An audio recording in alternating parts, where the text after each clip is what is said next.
semuanya, kami dari kelompok 7 akan melaksanakan survei dan wawancara di tempat budidaya jamur, tepatnya di Desa Pasrepan.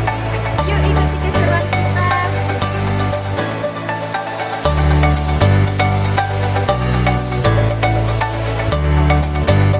Jadi untuk tema kita kali ini adalah mengubah limbah menjadi peluang dan menyelami budidaya jamur tiram putih yang kini semakin banyak diminati.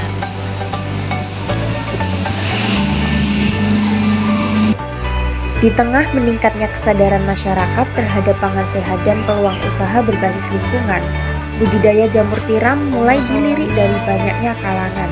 Salah satunya adalah seorang pembudidaya lokal yang memulai usahanya sejak awal 2023 dan kini melihat peluang besar dari komoditas sederhana namun bernilai tinggi. Berdasarkan wawancara yang dilakukan, proses budidaya jamur tiram ternyata tidak hanya menarik, tapi juga memanfaatkan limbah pertanian yang sering terabaikan. Siapa sangka jamur tiram putih dapat tumbuh subur hanya dari bahan-bahan yang sebagian besar berasal dari limbah. Para pembudidaya memanfaatkan limbah padi, jagung bilik, jagung remah, hingga serbuk kayu dari berbagai jenis. Bahan-bahan ini kemudian dicampur dengan molase atau tetes tebu serta kapur untuk mengatur pH sekitar 6 tingkat keasaman yang ideal bagi pertumbuhan spora. Setelah dicampur air dan diaduk rata, adonan dimasukkan ke dalam plastik khusus dan dipres hingga padat. Tahapan ini berlanjut pada proses pengukusan yang berfungsi mensterilkan media dari jamur liar sebelum baglok siap diberi bibit.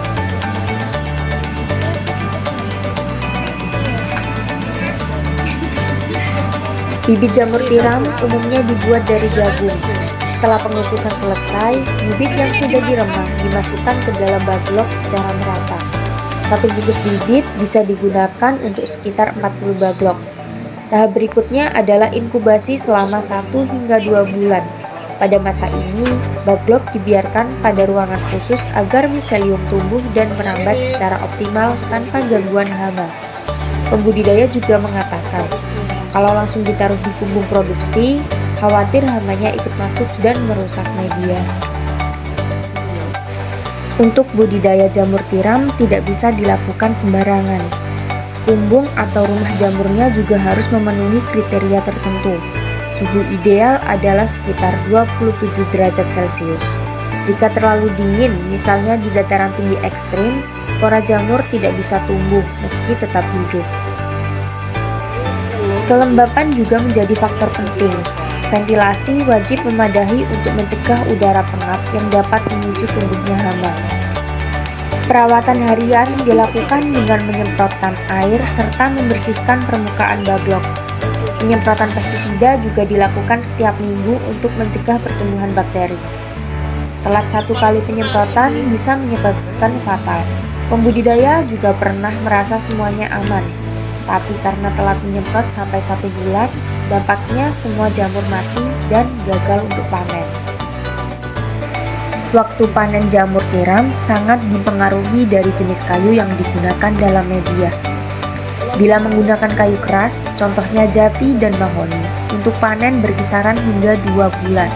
Dan jika menggunakan kayu lunak, contohnya sengon dan balsa, panen bisa sekitar 1 bulan. Dalam satu baglok, jamur dapat tumbuh 4-5 kali dalam rentang 3 hingga 4 bulan.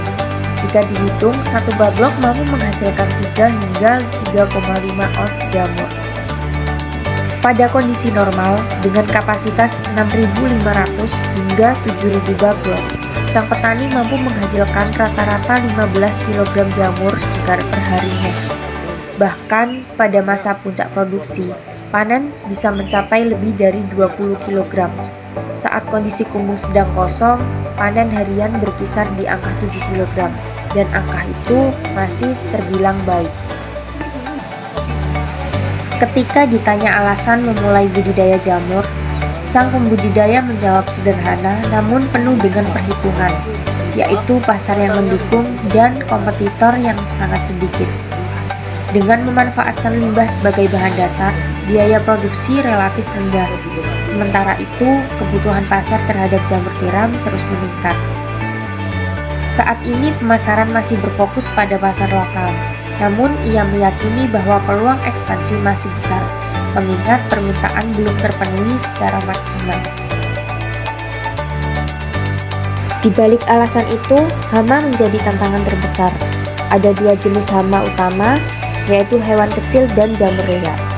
Jika jamur liar sudah masuk ke dalam baglok, media tidak dapat diselamatkan. Namun, jika hanya terkena bakteri, baglok masih bisa pulih melalui penyemprotan pestisida. Selain itu, media bekas sebetulnya dapat dimanfaatkan kembali sebagai pupuk. Namun karena keterbatasan tenaga dan pengetahuan, potensi ini masih belum dapat dimaksimalkan. Budidaya jamur tiram putih bukan hanya tentang menghasilkan pangan, tetapi juga dapat mengelola limbah pertanian menjadi sumber ekonomi. Prosesnya ini membutuhkan ketelitian, kesabaran, dan manajemen lingkungan yang baik. Namun, jika ditekuni, usaha ini terbukti menjanjikan, ramah lingkungan, dan memiliki pasar yang terus berkembang.